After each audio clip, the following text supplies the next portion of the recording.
Alright guys, so today's video we're going to go over Division 2 in my free-to-play HUT series. I'm going to show you some clips from a Division 2 game I played, as well as how to let the play develop and how to watch for those seams and whatnot to open up some tips on how to get some better vision in NHL. I'm NoSleeves12.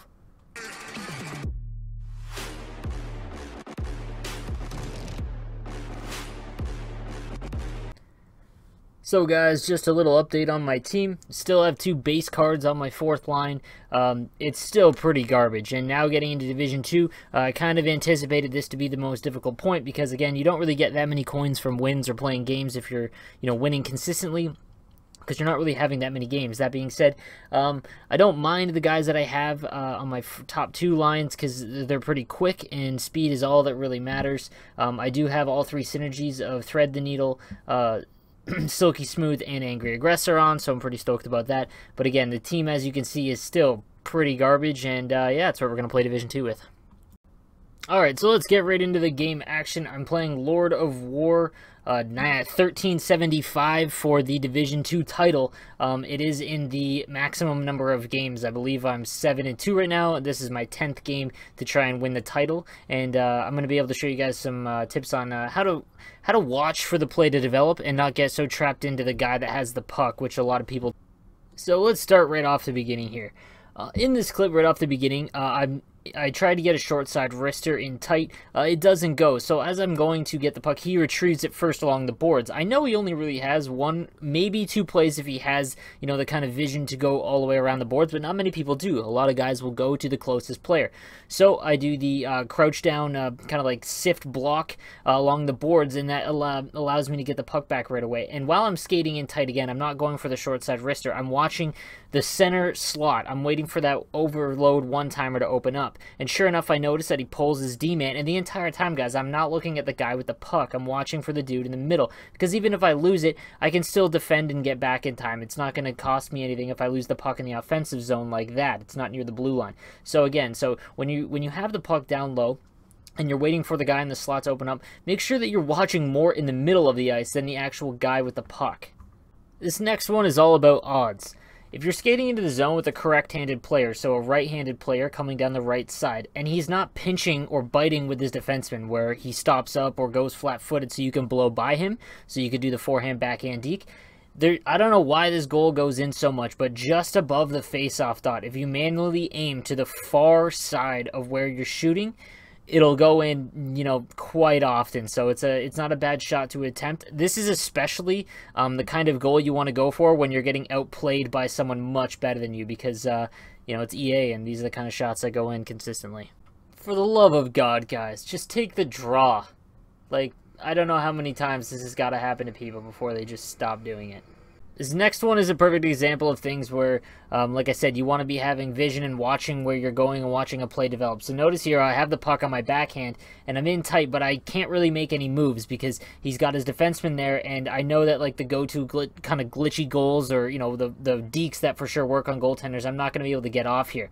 But notice how his controlled player is just coming right into me, leaving the guy that's coming with me on the 2-on-2, I guess, wide open, and that's an easy goal, and one that a lot of players aren't going to be watching for. Okay, nothing here. This is just a rugged goalie EA AIDS goal. Here's something I want to mention after playing a bunch of good players in the World Gaming Tournament this weekend, or even just playing, good players that I know.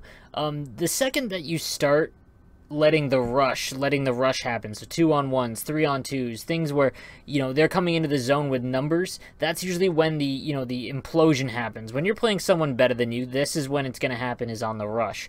And sure enough here, too many times, even on the penalty kill, this guy gets caught doing 2-on-1s against me, and I just wait him out here for the easy one-timer. But it's something I really want to mention, is that even if you're down 2, you want to play safe.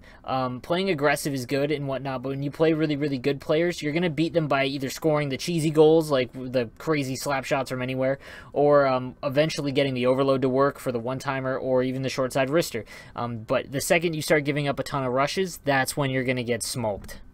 And the last one to kind of put a bow on things for Division 2 for the title. Got to give the guy his props, though. He did get one. So in this play, I'm covering the passing lane. I think that he's going to go for the one-timer on the bottom left here, and he just fires a clapper with Carlson. Yeah, Schneider just gets burned. So it's whatever, and it's 7-1 now with no time left, basically. So that takes care of Division 2. I did go 8-1 here, so I was able to get it in less than the maximum amount of games played, so I was pretty happy with that. I gotta say, though, I was feeling really good after the World Gaming Tournament from playing all those good players that and warming up for it and whatnot, that Hut wasn't exactly the most difficult in this round. I was kind of firing on all cylinders, but yeah, Division 1 is going to be tough, so let's go upgrade that team.